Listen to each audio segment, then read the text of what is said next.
Bismillahirrahmanirrahim.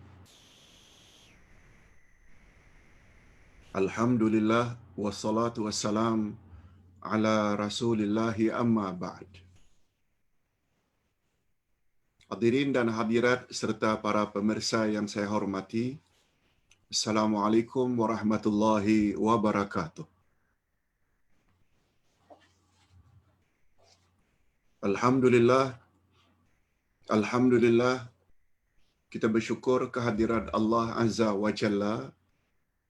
Berkat taufiknya dan izinnya kita dapat bertemu sekali lagi pagi ini dalam majlis ilmu yang pernah mendapat julukan atau gelaran dari Nabi sallallahu alaihi wasallam sebagai taman-taman syurga di atas muka bumi.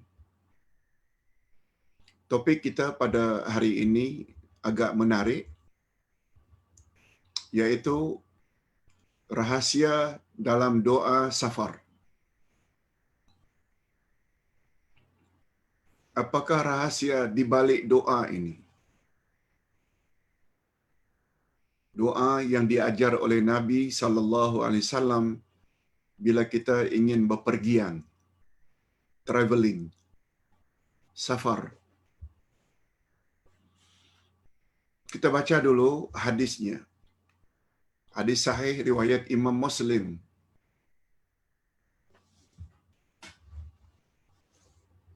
Ini bunyi hadisnya. An Abdullah bin Umar radhiyallahu anhuma anna Rasulullah sallallahu alaihi wasallam kana idza stawa ala ba'irihi kharijan ila safar kabbara salasan thumma qala a'udzu billahi minasy syaithanir rajim subhanalladzi sakhkhara lana hadza wa ma kunna lahu muqrinin wa inna ila rabbina lamunqalibun. Allahumma inna nas'aluka fi safarina hadza albirra wat taqwa wa minal amali ma tarda. Allahumma hawwin alaina safarana hadza wa tuy'anna bu'dah. Allahumma anta sahibu fi safar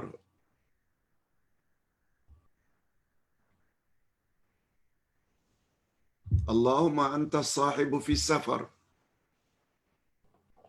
wal khalifatu fil ahl. Allahumma inni a'udzu bika min wa'tha'i safar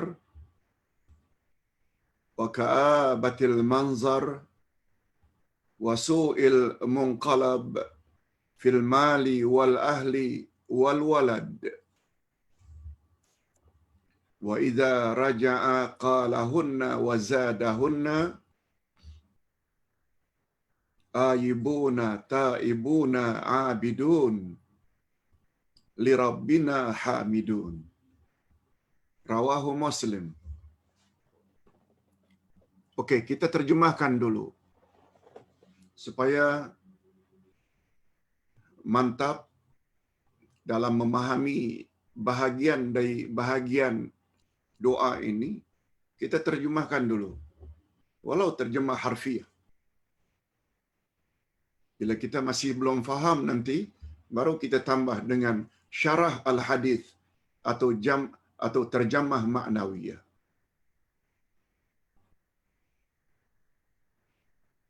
Daripada Abdullah ibnu Umar radhiyallahu anhuma. Ingat, Abdullah bin Umar ini orang ketiga terbanyak menghafal hadis Nabi setelah Abu Hurairah dan Siti Aisyah radhiyallahu anha. Apa kata Ibnu Umar?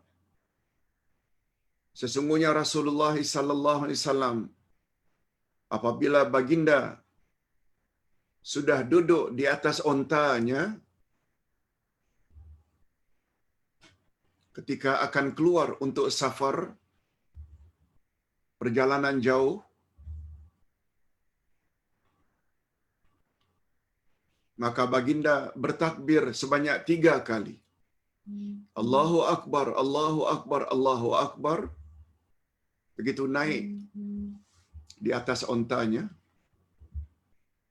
kemudian baginda akan berdoa. Nah, bunyi doanya diawali dengan ayat Quran. Subhanallazi sakhkhara lana hadza hingga akhir, yang artinya Maha suci Allah yang telah menundukkan kenderaan ini pada kami, padahal kami sebelumnya tidak kuasa menundukkannya, dan kepada Tuhan kami akan kembali. Kepada Tuhan kami akan kembali. Ya Allah, kami memohon kepadamu dalam pemergian kami ini kebaktian dan ketakwaan, serta amal yang Engkau redai.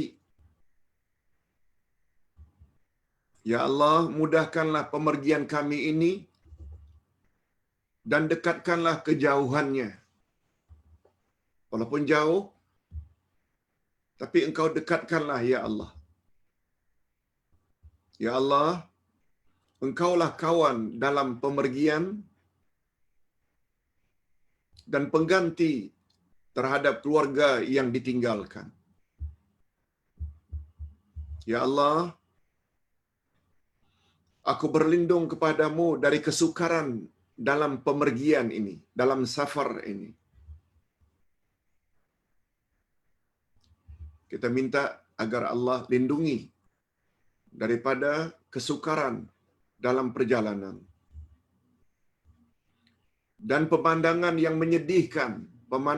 menyedihkan, serta apa saja yang tidak membawa kebaikan.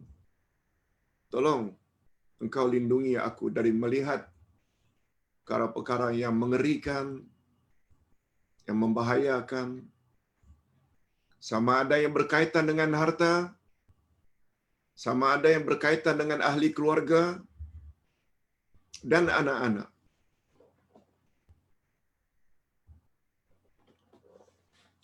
Sampai di situ bunyi doanya.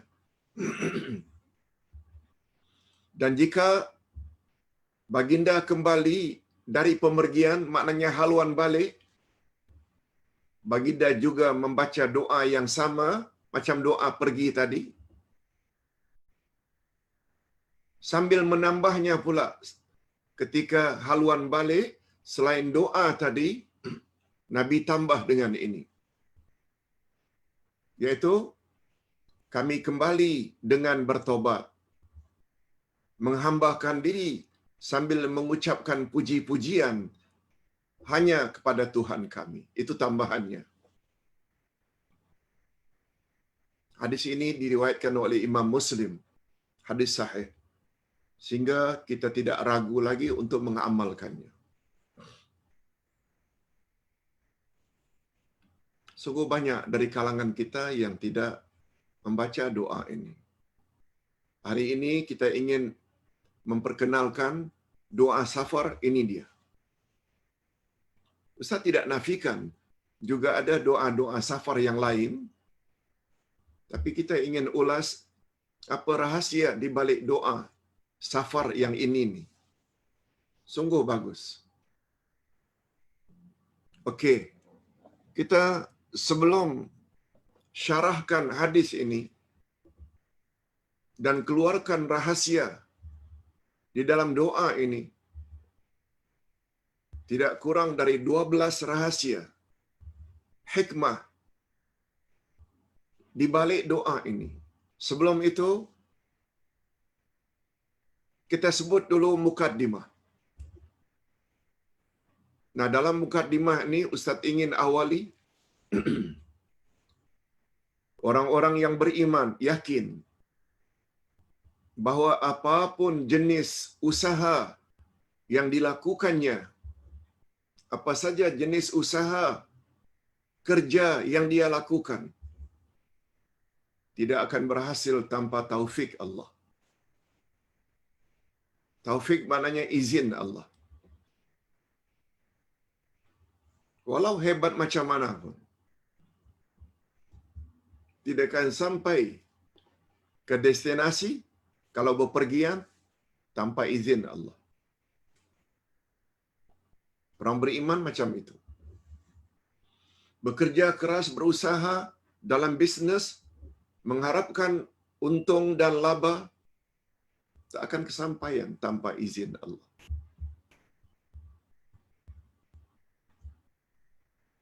Oleh sebab itu, selain bekerja,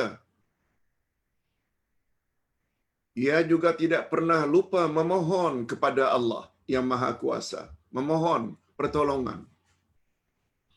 Inilah rahasia kenyataan kita dalam setiap rakaat salat kita.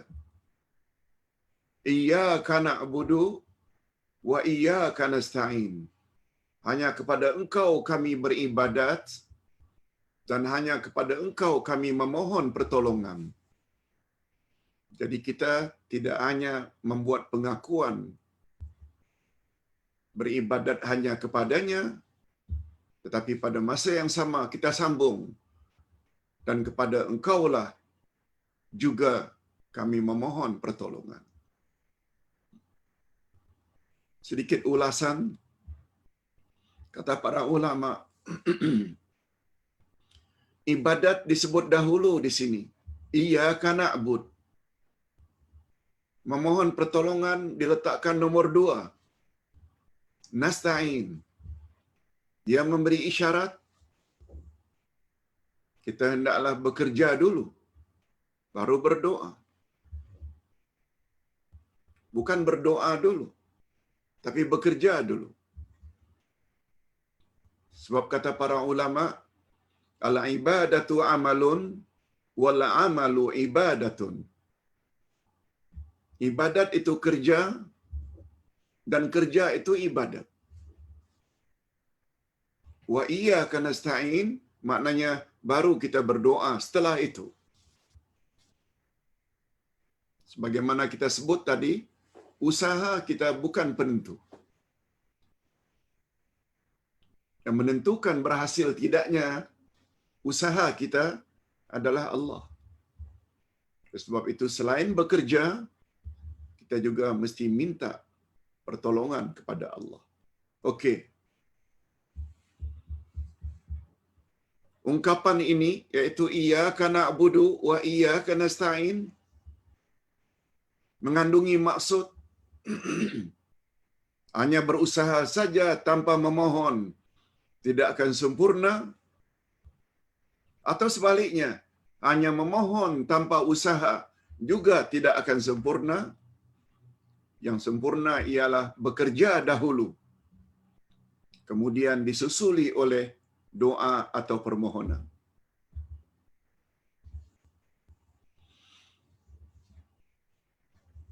Usaha dulu, baru doa. Itulah isyarat yang ditunjuki oleh ayat tadi. Iyyaka na'budu. Hanya kepada Engkau kami beribadat. Kata para ulama, ibadat itu adalah kerja, kerja itu adalah ibadat. Baru kemudian wa iyyaka nasta'in. Hanya kepada Engkau kami memohon pertolongan.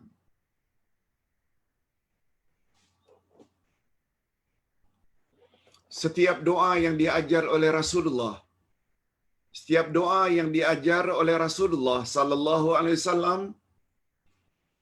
sudah pasti mengandung makna yang sangat mendalam. Sebab Nabi yang ngajar doa yang terbaik, doa yang datang dari Nabi. Ibadat yang paling baik, ibadat ikut cara Nabi. Kita dah sebut dah ketika menafsirkan ayat terakhir dari surat Al-Kahfi. Barang siapa mengharap pertemuan dengan Tuhannya untuk kolek ganjaran terhadap segala jerih payahnya yang dia lakukan ketika di dunia, hendaklah dia beramal saleh dan jangan berbuat syirik. Masih ingat apa makna hendaklah dia beramal saleh? Hendaklah dia beramal dengan amalan yang sebetul mungkin. Dan bagi kita yang berpahaman Ahlus Sunnah wal Jamaah, Tidak ada amal yang paling betul kecuali amal Rasulullah. Yang kedua, jangan hendaknya ia berbuat syirik dalam beribadat. Maknanya, dia mesti mentauhidkan Allah. Ikhlas dalam beribadat. Masih ingat lagi apa kata Nabi? Apa sabda Nabi tentang ayat itu? Andai kata Allah tidak turunkan mana-mana ayat kecuali ayat itu, maka memadailah bagi kita. Bayangkan power, hebatnya ayat tersebut. Jangan hanya ingat panduan setengah ulama bila baca bahagian awal surat Al-Kahfi ayat 110 itu, sebelum tidur, maka kita akan dibangunkan oleh Allah tepat pada masanya. Jangan hanya ingat itu, tapi sambungannya itu yang paling penting. Okey. Dalam doa safar yang kita bacakan di atas tadi, sungguh banyak rahasia tersirat yang boleh menambah keyakinan dan ketakwaan kita jika benar-benar kita hayati. Kita ada sebut semalam,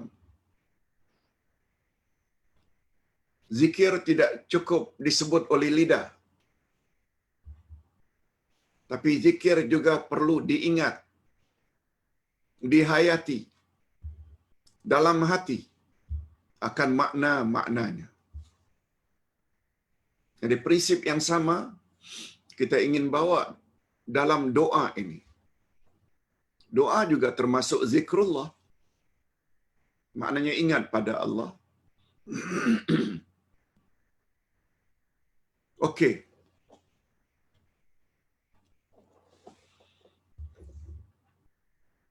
Di antara pengajaran yang dapat kita ambil dari doa di atas, yaitu dari hadis di atas, pertama sekali, dalam menjadi amalan Rasulullah sallallahu alaihi wasallam, adalah menjadi amalan Rasulullah sallallahu alaihi wasallam jika baginda sudah berada di atas ontanya, kenderaan maksudnya, ketika akan bepergian, beliau akan bertakbir 3 kali. Allahu Akbar, Allahu Akbar, Allahu Akbar. Allah Maha Besar, Allah Maha Besar, Allah Maha Besar. Itu yang Nabi buat dulu. Ini tentu saja diawali tadi ketika keluar rumah, itu tak kita nafikan. Itu doa keluar rumah. Begitu keluar pintu rumah, Bismillahi tawakkaltu 'ala Allah, la haula wala quwwata illa billah. Ini doa lain. Ini doa ketika naik kenderaan. Onta ke, kuda ke, motor ke, sepeda ke,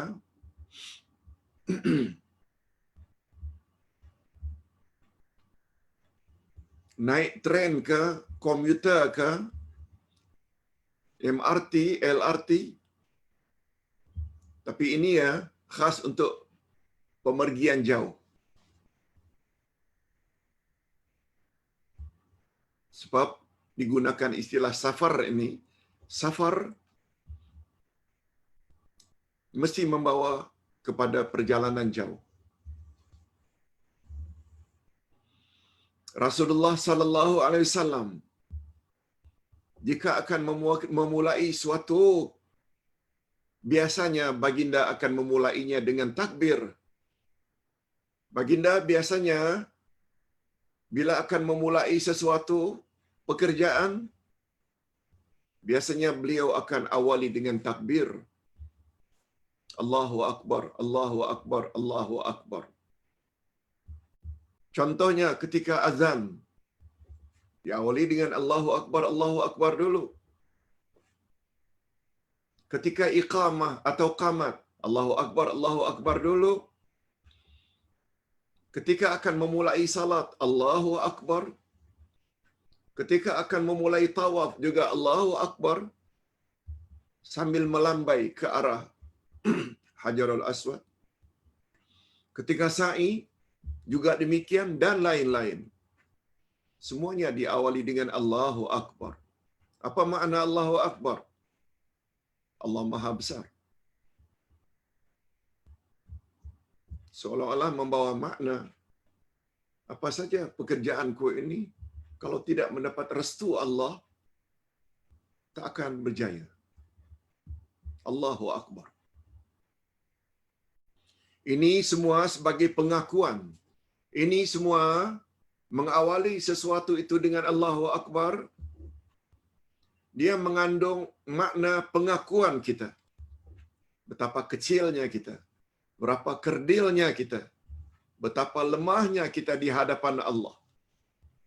Yang Maha Agung lagi Maha Perkasa. Itu tuh nomor satu. Itu rahasia pertama.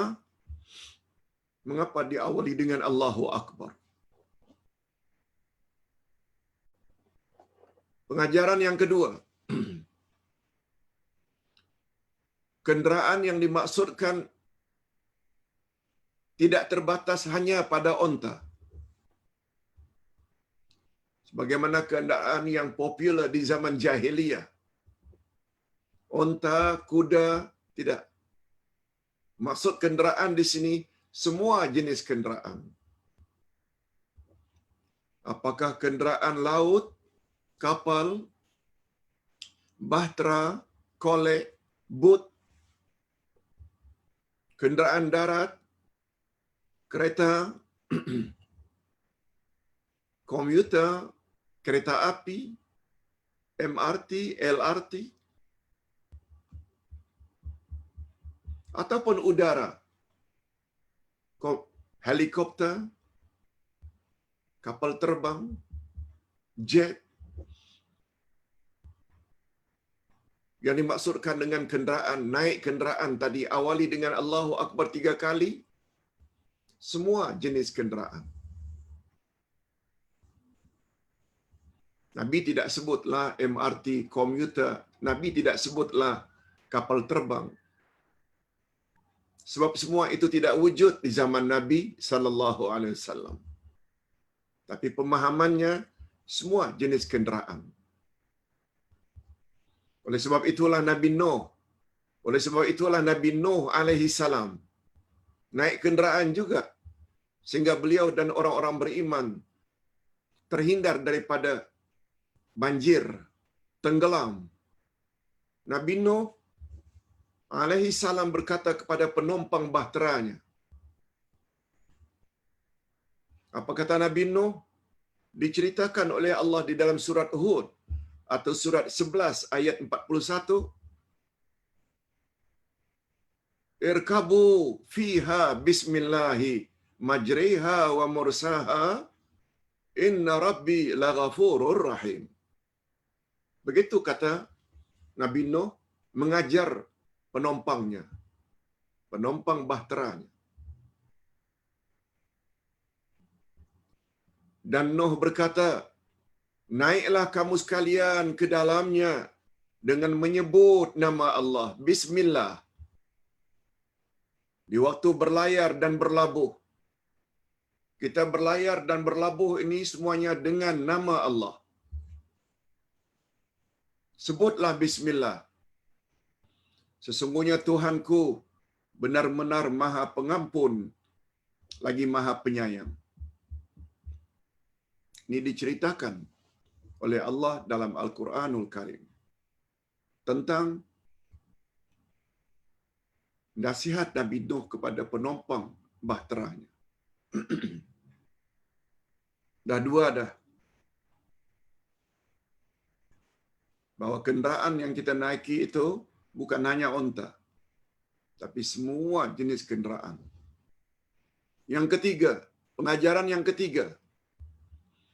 Adapun ungkapan Subhanallazi sakhkhara lana hadza wa ma kunna lahu muqrinin wa inna ila rabbina lamunqalibun. Ini ayat Quran. Itu sebabnya tadi Ketika kita mula-mula membaca, Ustaz tambah dengan a'udzubillahi minasyaitonirrajim. Walaupun tidak disebut, tapi dia termasuk di dalam keumuman perintah Allah. Pada ayat 98 dari surat An-Nahl. Apa dia? Ayat 98 dari surat An-Nahl. Wa idza quri'al Qur'an, wa idza qara'tal Qur'an fasta'idz billah minasyaitonir rajim. Bila kamu membaca Al-Quran, hendaklah kamu awali dengan membaca a'udzubillahi minasyaitonir rajim. Ayat itu sifatnya umum. Dalam salat ke, di luar salat ke, dalam perjalanan ke, bila jumpa ayat Quran, awali dengan a'udzubillahi minasyaitonir rajim. Cuma kata para ulama, bacaan isti'azah itu a'udzubillahi minasyaitonir rajim pada permulaan saja. Kalau kita baca ayat-ayat berikutnya, tak perlu kita ulang lagi a'udzubillahi minasyaitonir rajim. Kita dah baca tadi a'udzubillahi minasyaitonir rajim. Bila kita tidak ulang, tak mengapa. Tapi untuk pertama kali, perlu a'udzubillahi minasyaitonir rajim. Nah, apa makna ayat ini yang diguna pakai untuk dibaca ketika safar? Oh, dalam maknanya. Kita terjemahkan dulu. Maha suci Allah yang telah menundukkan kenderaan ini pada kami. Maha suci Allah yang telah menundukkan kenderaan ini pada kami. Kenderaan itu onta ke? Kenderaan itu kuda ke? Kenderaan itu kereta ke? Kenderaan itu kapal terbang ke? Helikopter? Kita akui. Yang menundukkan kenderaan itu sehingga menuju ke tempat yang kita inginkan, bukan kita. Bukan kita. Tapi Allah. Kita kena faham. Itu sebabnya berapa banyak orang yang pakar dalam driving, memandu, terbabas juga, aksiden juga. Ini menunjukkan bahawa keselamatan itu bukan tergantung mutlak kepada kepakaran kita dalam memandu. Ini maksud ayat tadi. Maha suci Engkau, ya Allah, yang telah menundukkan kenderaan ini pada kami. Padahal kami sebelumnya tidak berkuasa menundukkannya. Dan kepada Tuhan kami akan kembali. Apa makna ungkapan ini? Ungkapan ini mengandungi beberapa pengakuan kita kepada Allah Subhanahu wa taala. Antara lain ada 3 pengakuan kita dalam ayat ini. Pertama, puji syukur kita kepada Allah yang telah mempermudah perjalanan dan menundukkan kenderaan yang kita naiki. Allah yang tundukkan kenderaan itu, bukan kita. Memang usaha pada kita, kita pegang steering, kita belok ke kanan dan ke kiri, tapi itu bukan kuasa mutlak kita. Kita akui, bersyukur pada Allah. Sampai ke destinasi, bukan karena kepakaran kita dalam memandu, tapi Allah yang selamatkan pemergian kita. Yang kedua, kita yakin tanpa kuasa Allah dan izinnya, kita tidak akan selamat sampai ke destinasi, walau bagaimanapun cekap kita memandu. Kita hanya usaha saja.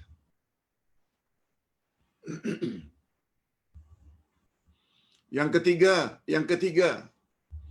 pengakuan betapa kerdilnya kita di hadapan kuasa Allah dan kita semua pasti akan kembali menemuinya di akhirat nanti.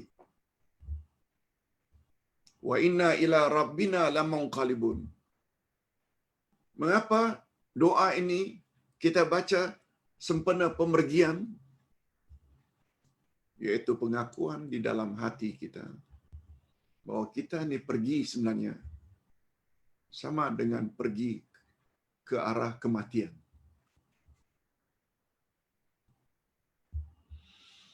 Kita dengar beberapa hari yang lalu seorang wanita bawa kereta tiba-tiba jatuh. Satu benda berat iaitu penghadang atau dinding laluan, kalau tidak salah MRT, jatuh. Betul-betul mengena di sampingnya. Kereta jadi kemek. Siapa yang selamatkan ini? Itu kerja Allah. Mungkin besar kemungkinan ketika beliau keluar rumah, beliau baca Bismillah, tawakkaltu 'ala Allah, la haula wala quwata illa billah. Dengan nama Engkau ya Allah, aku berserah diri kepadamu. Aku tidak ada daya dan aku tidak ada kekuatan kecuali dengan izin Engkau ya Allah. Ini sesuai dengan sabda Nabi, siapa yang baca doa tersebut ketika keluar rumah, Allah akan selamatkan dia pergi hingga dia balik kembali. Itu doa dan faedah doa keluar rumah.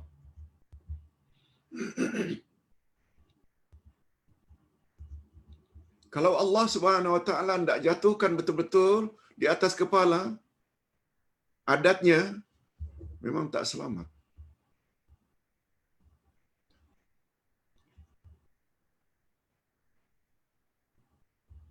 Pagar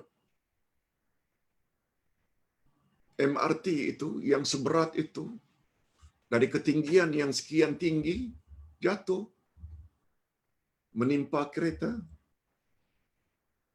Laki-laki ke perempuan ke biasanya akan mati. Siapa yang melindunginya? Allah. Allah Subhanahu Wa Taala yang melindunginya. Itu sebabnya bila keluar rumah jangan lupa baca doa itu.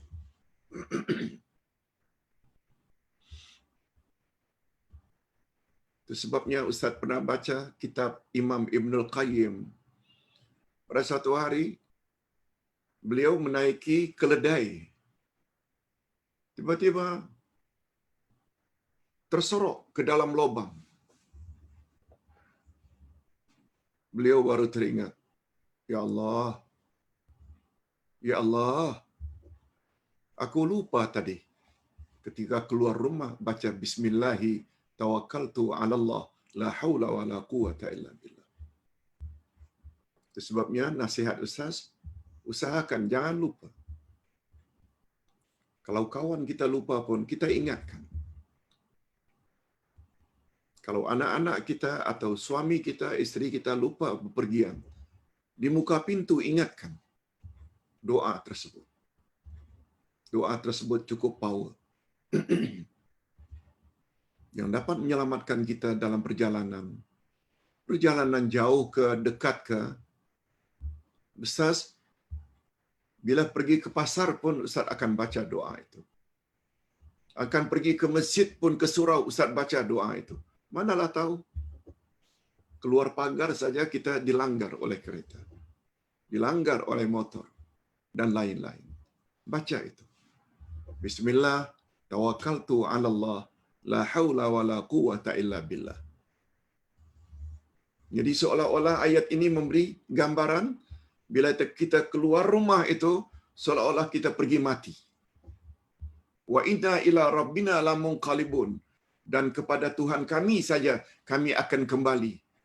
Kata setengah ulama hadis, ayat tersebut memberi isyarat kemana saja kita pergi, kita boleh ditimpa musibah. Dan bila ditimpa musibah mati, kita akan kembali menuju Dia. Allahu Akbar. Coba lihat Doa kalau diajar oleh Nabi mesti banyak hikmah dan rahasianya. Tinggal kita mau dalami atau tidak. Okey. Yang keempat pengajarannya. Kesyukuran kita kepada Allah bukan hanya terbatas karena selamat sampai ke destinasi. Kita bersyukur pada Allah bukan hanya Allah lah yang menyelamatkan kita sampai ke tujuan, destinasi. Allah lah yang memperlancarkan perjalanan kita tanpa gendala, tanpa hambatan. Malahan lebih daripada itu, Dialah yang telah mengilhamkan kepada manusia. Dialah Allah yang telah mengilhamkan, memberi manusia inspirasi sehingga mampu mencipta pelbagai kenderaan. Bukan unta saja. Kita hari ini ada kereta api, ada bas, ada komuter. Ini sesuai dengan firman Allah Azza wa Jalla ketika menceritakan tentang bahtera Nabi Nuh. Ini ayatnya. Wa ayatul lahum anna hamalna zurriyatahum fil fulkil mashhun wa khalaqna lahum min mithlihi ma yarkabun wa in nasha' nughriqhum fala sarikha lahum wa lahum yunqadhun illa rahmatan minna wa mata'an ila hin. Majoriti kita hafal ayat ini sebab ia tertera dalam surat Yasin ayat 41 hingga 44. Coba tengok apa maknanya. Dan suatu tanda kebesaran Allah, dan salah satu tanda kebesaran Allah bagi mereka adalah bahwa kami angkut keturunan mereka dalam bahtera yang penuh dengan muatan. Kata ulama tafsir, ayat ini merujuk kepada bahtera Nabi Nuh. Dan kami ciptakan untuk mereka yang akan mereka kenderai seperti bahtera itu nikmat Allah. Kalau tidak ada bahtera zaman itu, barangkali semuanya mati. Tapi karena naik bahtera, dan inilah bahtera pertama di atas muka bumi. Kemudian apa kata Allah? Dan jika kami menghendaki, niscaya kami tenggelamkan mereka,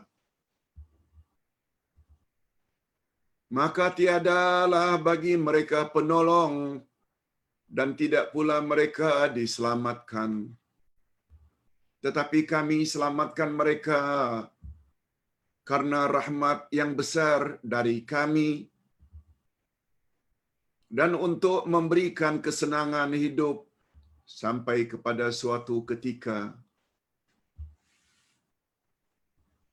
Itu bunyi ayat. Kata ulama tafsir, tafsiran ayat ini mengisahkan tentang bahtera Nabi Nuh. Yang dengan sebab bahtera itu, mereka diselamatkan oleh Allah Azza wa Jalla. Bukan bahtera yang menyelamatkan. Sebab kata Allah, bila kami berkehendak, kami tenggelamkan mereka. Walau naik dengan bahtera yang besar. Walau naik kapal terbang. Walau naik komuter. Walaupun kita naik Porsche, Ferrari, Volvo, Mercedes, BMW, yang dikatakan sebagai kenderaan yang kokoh dan hebat, Tapi kalau Allah tidak binasakan, binasa juga. Itu maksudnya. Itu semua penyebab saja. Walaupun kita pakai tali geledah, walaupun itu sebagai salah satu usaha, walaupun kita pakai topi geledah naik motor, satu usaha, dan usaha itu disuruh. Tapi bukan itu penentu keselamatan kita. Yang menentukan keselamatan kita adalah Allah Azza wa Jalla. Itu maksudnya. Semua makhluk di luar bahtera Nabi Nuh, semuanya mati. Kecuali binatang-binatang laut, seperti ikan, itu lain. Binatang-binatang darat, karena semua permukaan bumi dibanjiri oleh air, sampai melebihi dari ketinggian gunung, semuanya mati. Itu sebabnya dalam ilmu tafsir disebut, Nuh adalah bapa manusia yang kedua. Ada beberapa istilah yang kita bagus juga tahu.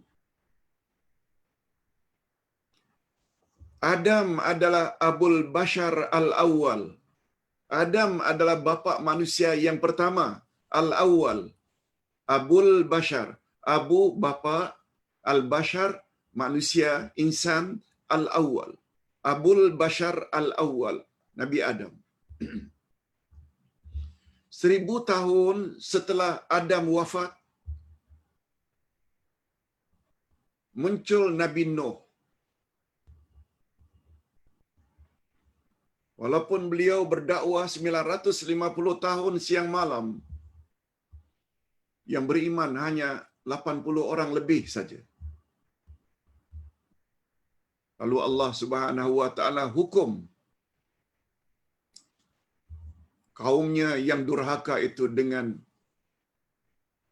melanda banjir besar.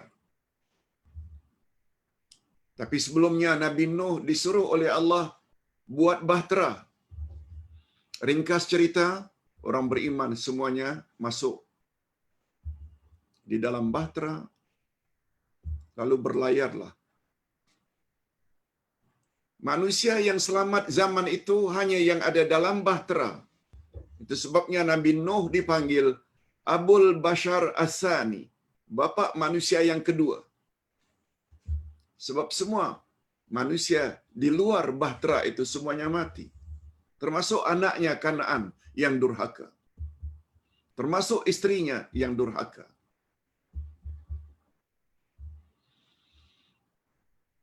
Dan satu lagi sebagai tambahan, 1000 tahun kemudian diutus Nabi Ibrahim. Dan Ibrahim pula mendapat gelaran Abul Anbiya wal Mursalin, bapa semua nabi dan rasul. Sebab pada umumnya selain Adam dan Nuh dan anak cucu Nabi Adam yang lain,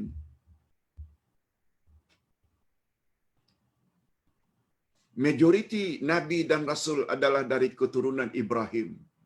Ibrahim punya 2 anak yang popular, Ismail. Dari Ismail datang orang Arab. Yang kedua Ishak.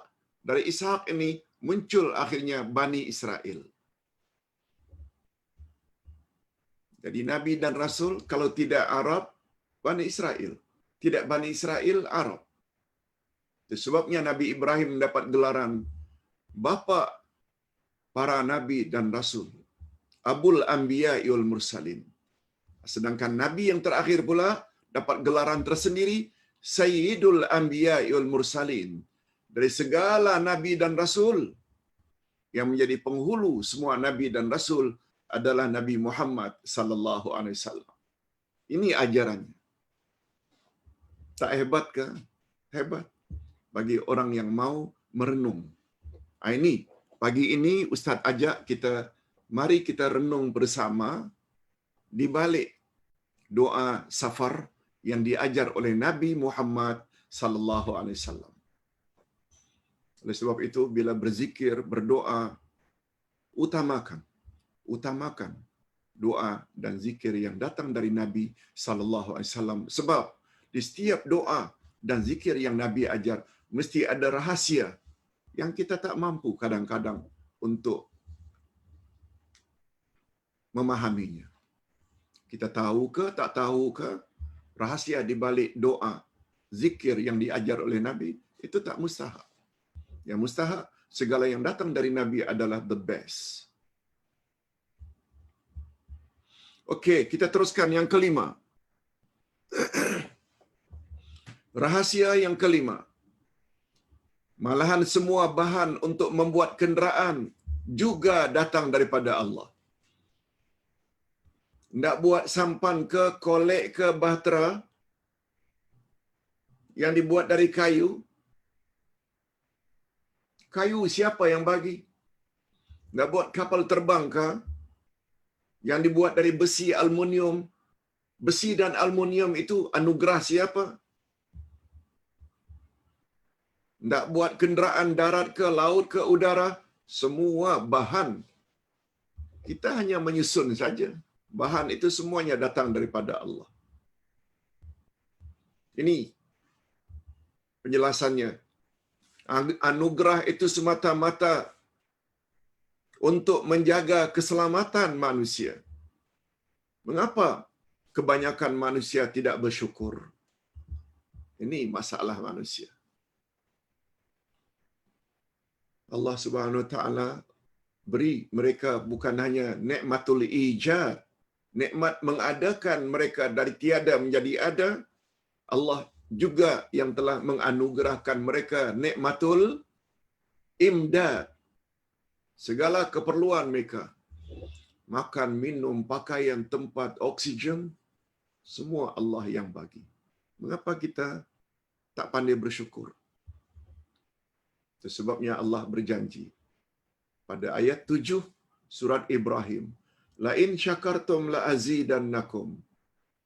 Sekiranya kamu syukuri nikmatku, niscaya akan ku tambah nikmatku bagimu. Wala in kafartum inna azabi lasyadid.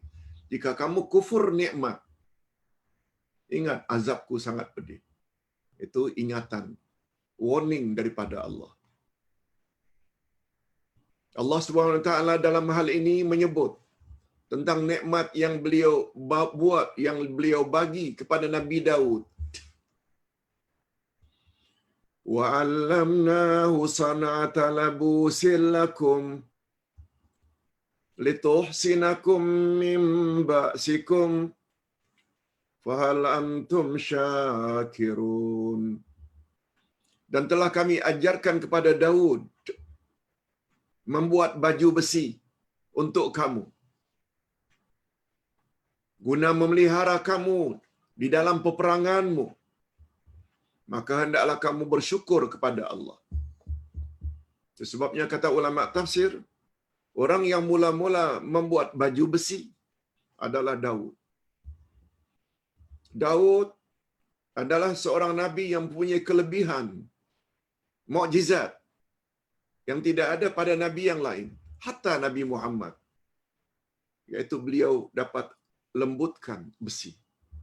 Malah dikatakan beliau dapat menganyam untuk membuat pakaian daripada besi. Besi itu bagi Nabi Daud bagaikan benang. Selain suaranya yang merdu, itu kelebihan Nabi Daud. Bila dia berzikir, lalu umpamanya burung-burung akan berhenti, macam helikopter berhenti di tempat, mendengar merdunya suara Nabi Daud. Dan yang kedua, beliau dapat melembutkan besi. Beliaulah orang pertama yang membuat baju besi untuk tujuan peperangan, baru diikuti oleh kemudian. Ini ayatnya. Surat Al-Anbiya ayat 80. Yang keenam, walaupun secara tersurat kita memohon perlindungan Allah dalam perjalanan di dunia. Yang tersurat kita mohon perlindungan Allah di dunia, yang dipanggil dengan as-safarud dunyawi al-hissi. Perjalanan duniawi, hissi, physically. Hissi maknanya physically. Ada kereta, ada motor, ada bas. Walaupun doa ini menyangkut memohon perlindungan kepada Allah dalam perjalanan di dunia, namun secara tersirat kita sebenarnya juga memohon keselamatan perjalanan kita menuju akhirat. As-safarul ukhrawi al-ma'nawi, yaitu perjalanan menuju ke akhirat. Sebab bila kita keluar rumah, kita terdedah dengan bermacam-macam kemungkinan. Mungkin selamat, mungkin tak selamat. Mungkin mati di tempat. Mungkin cedera, bawa ke emergency. Sebenarnya kita menuju ke akhirat. Hal ini diisyaratkan oleh bahagian doa, wa inna ila rabbina lamunqalibun. Dan kepada Tuhan kami akan kembali. Sebabnya jangan sombong. Baca doa nak, jangan lupa, mak garanti saya akan cekap dalam memandu. Jangan cakap macam itu. Sebab itu bermakna kita tanpa kita sadari, kita telah mendakwa kita lebih berkuasa daripada Allah. Jangan baca doa. Yang ketujuh, adapun ungkapan Allahumma inna nas'aluka fi safarina hadza al-birra wat taqwa wa minal amali ma tarda. Lihat. Ya Allah, kami memohon kepadamu dalam pemergian kami ini kebaktian. Kebaktian maknanya kebaikan, albir, dan ketakwaan, serta amal-amal yang engkau redai, wal amal ma tarda. Kita memohon kepada Allah agar semua perilaku kita dalam perjalanan menjurus kepada kebaktian, ketakwaan, dan keredaan Allah semata-mata. Ini memberi isyarat, keluar rumah, jangan ada niat untuk buat maksiat. Pergi overseas, di sana nanti akan dedah aurat. Tidak tutup aurat lagi sebagaimana ketika berada di Kuala Lumpur, ketika berada di Lembah Kelang. Family kan tak nampak. Nah, itu perbuatan awak itu Allah tidak reda.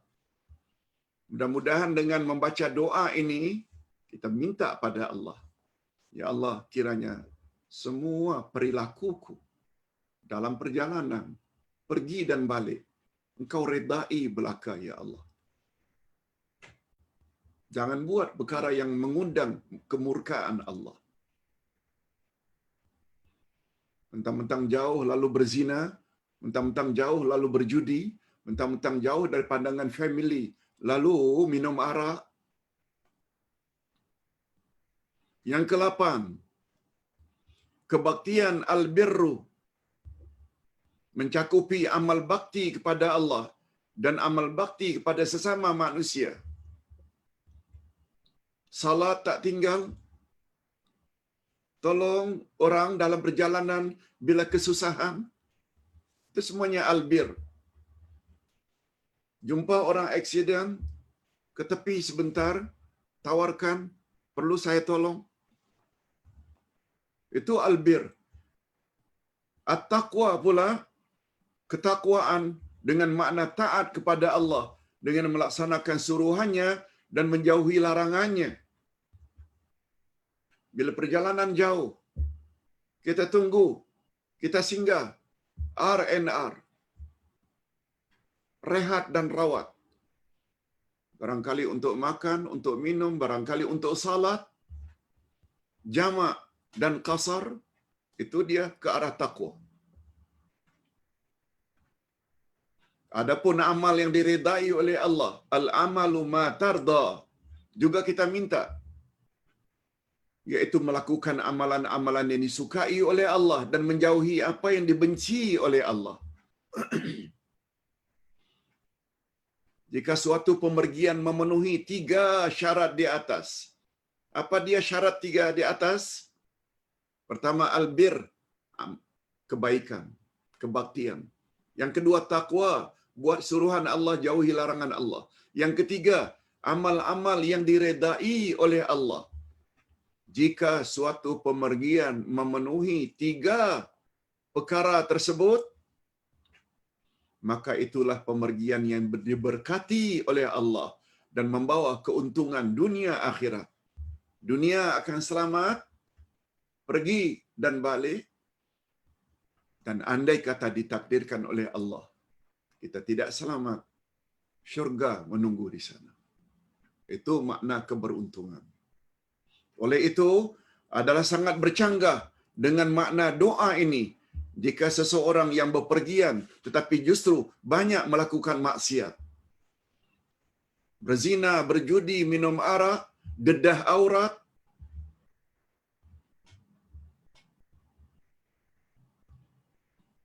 Mudah-mudahan doa ini mengingatkan. Bila kita baca doa ini mengingatkan kita. Tak patut kita buat perkara itu. Tak patut kita buat perkara itu. Yes, itu maksudnya. Yang ke-9. Setiap pemergian pasti ada kesulitan. Sebab Nabi sendiri yang sebut, as-safaru masyaqqah. Safar, traveling, bepergian adalah kesulitan. Inilah rahasianya. Mengapa Nabi suruh bila musafir boleh jamak qasar, salat yang 4 rakaat. Qasar yang 4 rakaat, zuhur, asar, maghrib, isyak boleh jamak. Dihimpunkan pada waktu sama ada takdim atau takhir. Sebab kata Nabi, perjalanan itu adalah menyulitkan. Oleh itu, Islam telah memberi beberapa keringanan di dalam perjalanan. Antaranya salat jamak dan qasar. Kebolehan berbuka puasa. Boleh tidak berpuasa, asal diganti nantinya. Karena Islam tidak mau menyusahkan umat. Tidak wajib salat Jumat. Di antara keuzuran salat Jumat, selain sakit dan lain-lain, hujan juga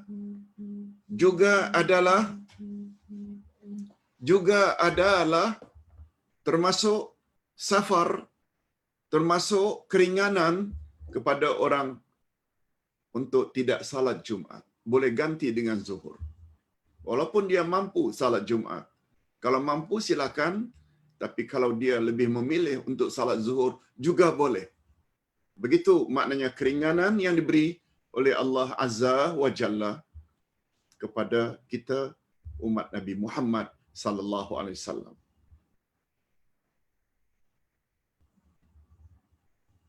Oleh itu sangat tepatlah jika kita memohon kepada Allah ketika bepergian, Allahumma hawwin 'alaina safarana hadza wa tu'i 'anna bu'da. Nah, yang bahagian ini pula membawa faedah, ya Allah, mudahkanlah pemergian kami ini dan dekatkanlah kejauhannya.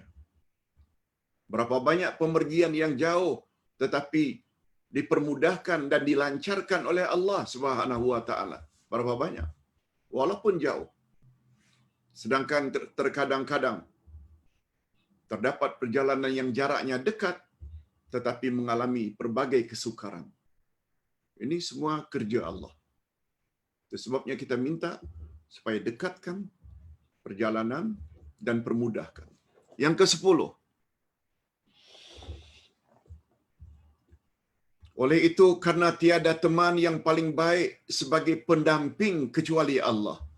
Tidak ada teman yang paling baik sebagai pendamping kecuali Allah. Dan tiada pengganti untuk menjaga keluarga juga kecuali Allah yang jaga. Maka kita nyatakan dalam doa safar, Allahumma antas sahibu fi safar wal khalifatu fil ahli. Ya Allah, engkaulah kawan dalam pemergian, yakni engkau bersamaku. Bersama dengan makna Allah bantu dan tolong. Dan pengganti terhadap keluarga yang ditinggalkan. Maksudnya, kita juga minta Allah Subhanahu Wa Taala lindungi keluarga yang kita tinggalkan. Di samping kita mohon agar Allah lindungi kita dalam perjalanan, kita juga minta agar Allah lindungi ahli keluarga yang ditinggalkan dari segala perkara yang tak diinginkan. Cantik. Masya Allah, lengkap, komplit doa ini. Yang ke-11, second last. Kalau tak salah semuanya ada 12, baru kita masuk kepada kesimpulan. Yang ke-11, kemudian kita akhiri doa safar dengan memohon perlindungan kepada Allah dari segala bentuk kesukaran dalam perjalanan dan sesuatu yang boleh membawa kesedihan. Kita minta dilindungi. Sama ada menimpa ahli keluarga, sama ada menimpa anak-anak yang ditinggalkan. Kita minta dilindungi. Yaitu dalam doa, Allahumma inni a'udzubika min wa'tha'is safar wa ka'abatil manzar wa su'il munqalab fil mali wal ahli wal walad. Nah, bahagian ini pula mengandung makna rahasia. Ya Allah, aku berlindung kepadamu dari kesukaran dalam pemergian dan pemandangan yang menyedihkan, serta apa sahaja yang tidak membawa kebaikan. Sama ada yang berkaitan dengan hartaku, ahli keluargaku, dan anak-anakku. Semua kita mohon kepada Allah untuk protect mereka. Allahu Akbar.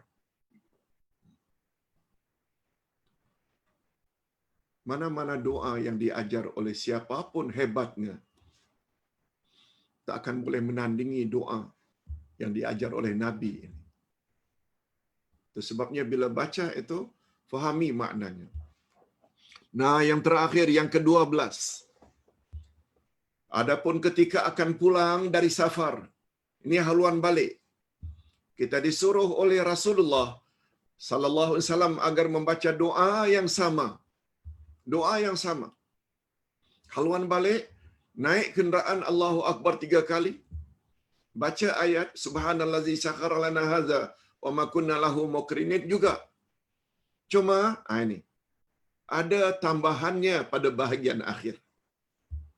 Apa dia tambahan itu, Ustaz? Khas untuk haluan balik, bukan pergi. Haluan pergi doa tanpa tambahan ini. Yaitu agar kita baca doa tersebut seperti doa ketika akan pergi dan menambah pada akhirnya. Ayibun, taibun, abidun, lirabbina hamidun. Kami kembali dengan bertobat, menghambakan diri sambil mengucapkan puji-pujian hanya untuk-Mu ya Allah, Tuhan kami. Itu tambahnya. Nah, demikianlah 12 rahasia di balik doa safar yang perlu kita ingat bila kita bepergian jauh. Dan tidak salah, andai kata tidak terlalu jauh sangat pun, kita baca doa ini. Umpamanya daripada Kelang ingin menuju ke Malawati,